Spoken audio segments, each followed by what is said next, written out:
Hey friends. I'm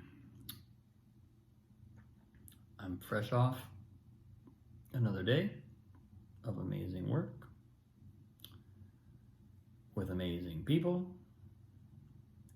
and there's I have this sense from being in the room, the rehearsal room, that is, that things are kind of hitting their stride. This is a project where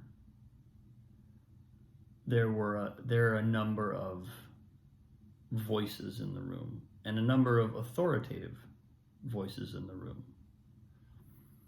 And I think there has been some just adjusting to what each of those voices is doing and how each one of them is interacting with the others, how we coordinate the effort among those voices to bring to the cast the most coherent and clear and unified message of what kind of giving them their marching orders, their path. And if I'm honest, it's going really well. It's going really well.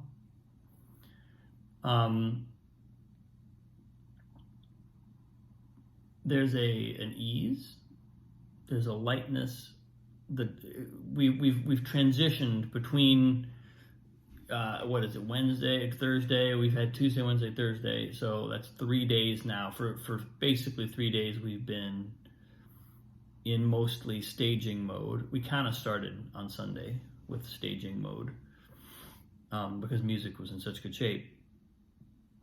Music continues to be in great shape. The musicians are killing it. And something that and the voices, this is my life. My job as music director is always really intense upfront. That's the gig. It's prep, and then the first week or week and a half where I really do the heavy lifting of my job. And then there are phases at the end when it gets more intense again.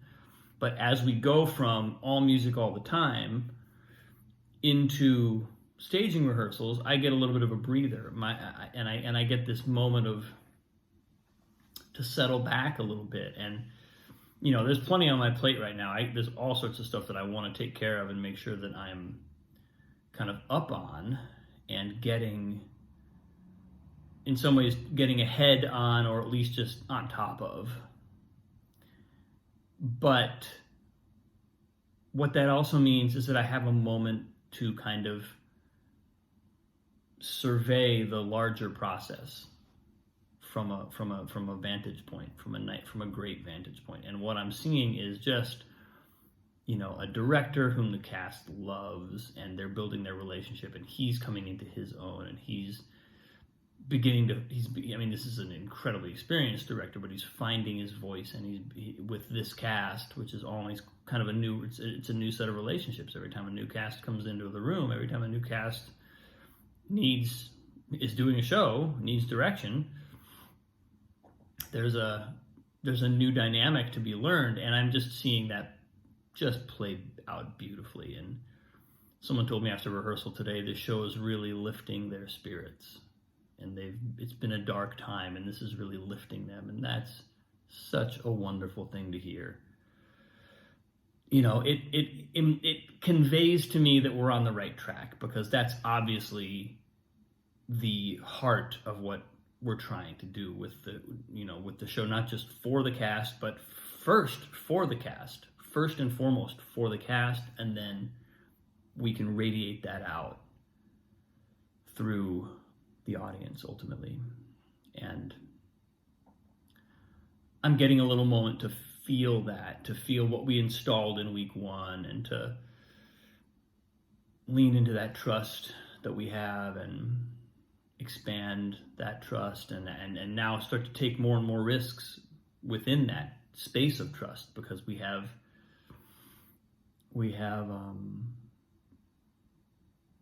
a great foundation, and now actors are starting to play their scenes and develop their relationships, and this is rubber meets road in theater. This is where it all happens.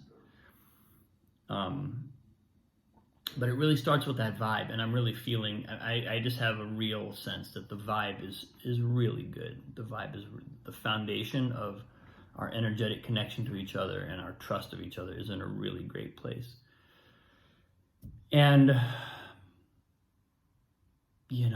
it's such a beautiful thing to be part of. It just makes me, I just felt so happy to be doing that today.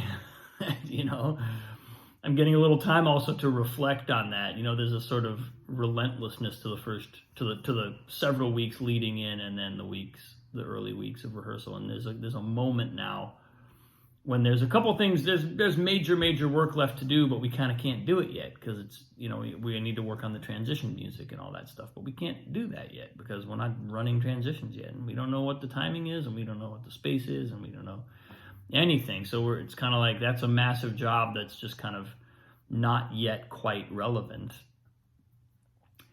So I'm in this moment of having a bit of a reprieve, and it's the perfect time for Annalise and Katie to show up, and they're coming tomorrow to be here for a week, for Katie to join the process with me, and it's going to be beautiful. It's going to be beautiful. And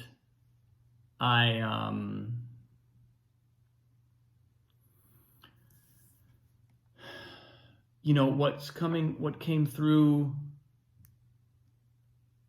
this morning in meditation, and also in a conversation that I had, was this sense of meditation as being the foundation of all that space, and a kind of gratitude for being familiar with that, and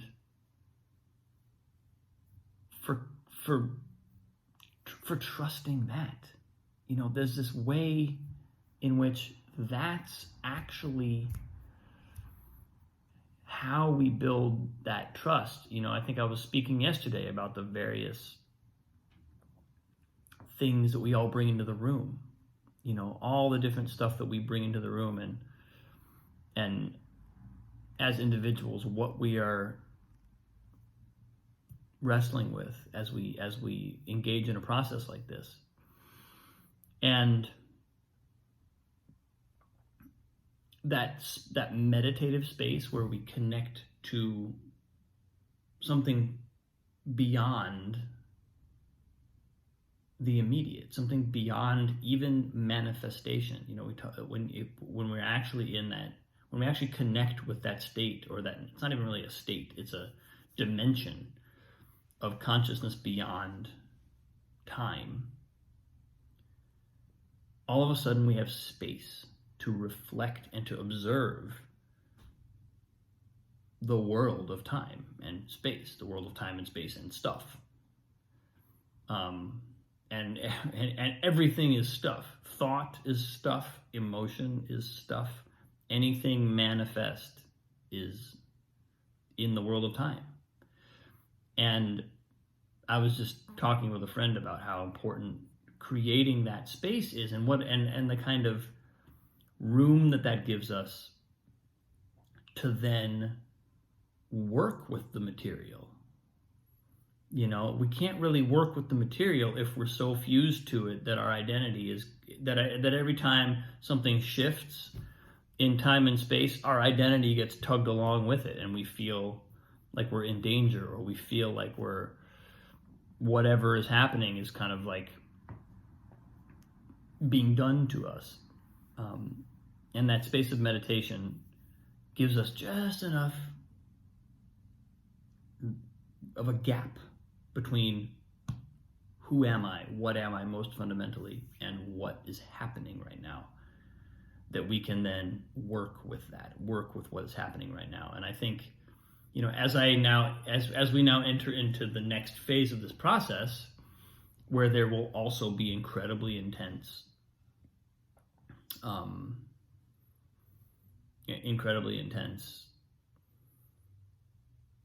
experiences, incredibly intense moments of work to be done. That's where I'm putting my focus. I'm trying to keep my focus on how do I really kind of now that I feel like we've built a great foundation and we've launched, how do I maintain that thread? How can I? This is again just in my approach to the creative practice, where I've essentially framed this for myself as the process of being in service to whatever needs to heal in the environment, in the people, in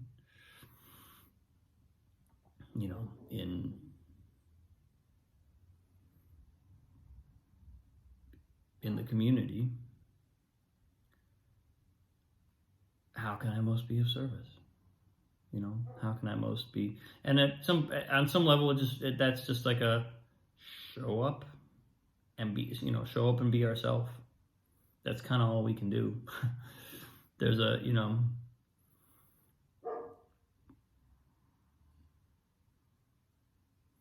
but that meditative space is really kind of speaking to me right now, and I feel like, especially as I have a moment to reflect, I'm like, oh yeah, let's put our focus there. Let's come back to that. That's actually the ocean on which everything is floating.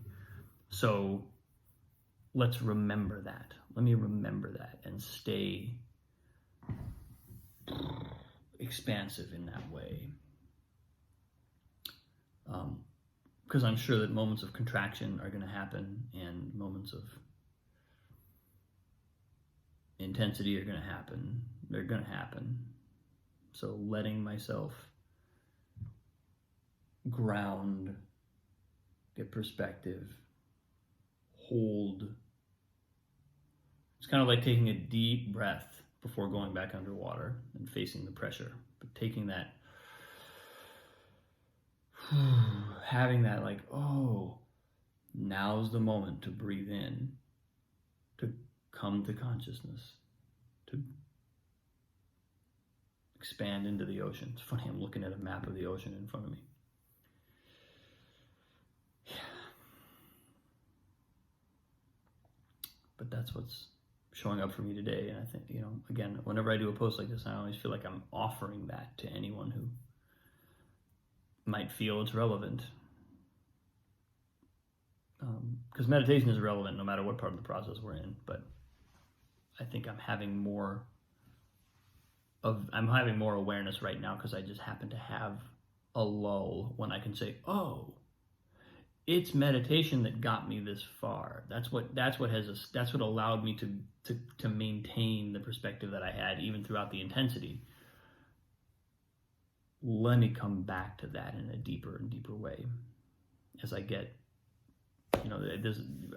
One of the teachers, I forget what teacher said this to me, but they said meditation is we meditate for the tough times. We meditate in the good times so that space is there in the tough times. It's a lot of times when we're having a tough time is when we gravitate to meditation because we realize, oh, I need this. I'm out of touch with that space. But meditating in the good times sets us up to have that energy. It's like fueling. It's like putting fuel in the tank for the inevitable tough times that come along. So that's where I am today. But thanks for watching, folks. It's so lovely to see you.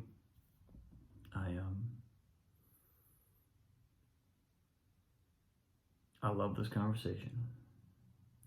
It truly moves me and keeps me keeps me going on every level.